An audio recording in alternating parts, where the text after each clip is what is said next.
السلام عليكم ورحمة الله وبركاته. أهلا وسهلا بكم أعضائنا الكرام. درسنا اليوم هو من الموسم الأول، خواتم وكشوفات للجلب والشتات. الأسبوع الأول علاجات وكشوفات. درس رقم 5 وهو مثلث الكشف لكل شيء. إيه هو مثلث الكشف لكل شيء؟ أولا ده بنسميه استخبار. بنسميه إيه؟ استخبار. أولا هو بيكون في البداية كشف منامي، بعد كده بيكون استخبار. ده معظم الناس بتدور عليه، وانا حبيت اوضحه لكم النهارده واحطه لك بقواعده كامله. احنا عندنا 7 ايام في الاسبوع، خلونا نذكرهم علشان المتابع يكون عارفهم. عندنا يوم الحد ومعروف ان ليه مذهب. عندنا يوم الاثنين والاثنين معروف ان ليه مره. عندنا يوم الثلاث معروف ان ليه احمر. الاربع ليه برقان. خميس ليه شمهورش، مش شمهروش، شمهورش. 6 اللي هو يوم الجمعة، يعني معروف ان هو ليه ابا النور المشهور عند كل الناس اللي هو زوبعة. 7 اللي هو يوم السبت، يعني معروف ان هو السيد ميمون ابا نوخ. طيب يا شيخ ذكرتهم لنا، يا ترى عايز تقول لنا ايه؟ عايز اقول لك ان احنا عندنا مثلث بنعمله، والمثلث ده عجيب شوية.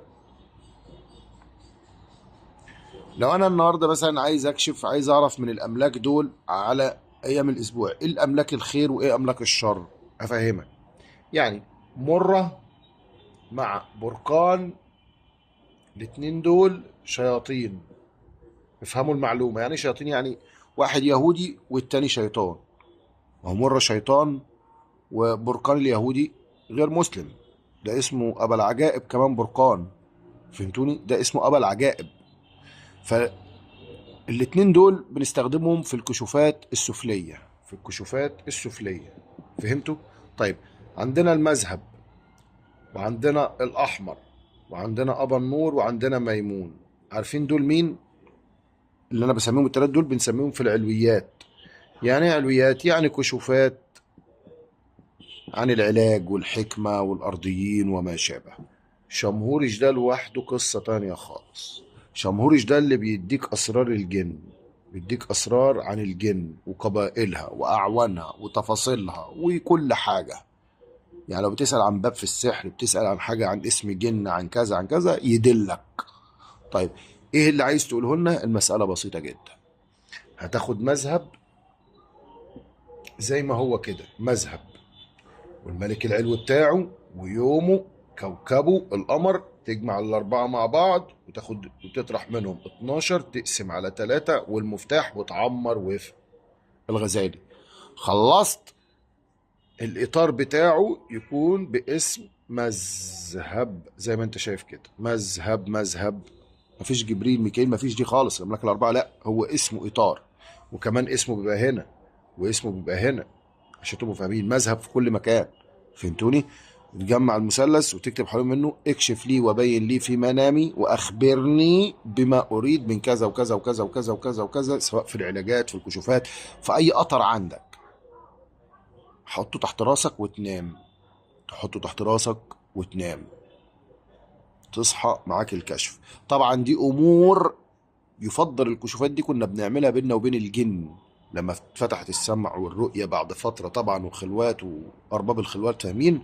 كنا في البدايات عايزين طرق تواصل مع التخاطر، فكان في أمور عن الجن كان بيبقى صعب علينا، يعني نكون عندنا التركيز إن نسمعهم.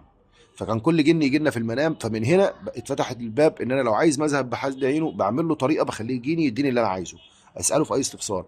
ده لو ما كانش فيه وسيط، ما كانش فيه مثلا مندل عندك. ما هو لو عندك مندل يعني عندك وسيط، ولو في وسيط يعني هتعمل استنزال او هتعمل تلبيس. فهمتوني؟ فهنا انا بديك طرق للمبتدئ يقدر من خلالها افتح له الباب ان يبقى عنده كشف. وان الخديم لو جالك في الكشف المنامي بعد شويه بيبقى استخبار. مجرد ما تحط الوفق بتاعه، تمسك الوفق بتاعه تعمله تبله في ميه تشربه تلاقيه جالك على طول، او تكتب له الوفق بتاعه وترميه في النار يجي يجري.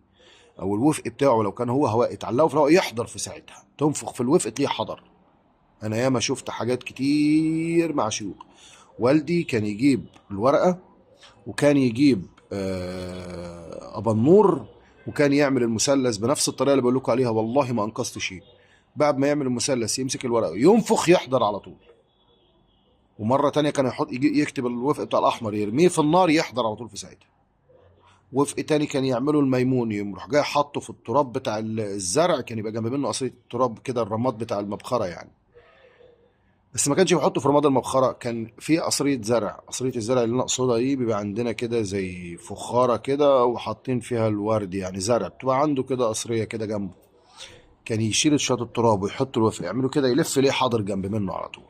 فانا اديتكم الباب بمفتاحه بتفاصيله. حد يقول لي اقدر استخدمه في اي حاجه؟ شغل دماغك، اديتك القاعده. شغل دماغك، اديتك القاعده. تقدر تشوف وتقدر تخلي غيرك يشوف من عن طريق اسمه، لو دمجته مع اسم الملك فانت كده فهمت الحكايه. بكده يكون انتهينا، ننتقل لدرس اخر، والى اللقاء.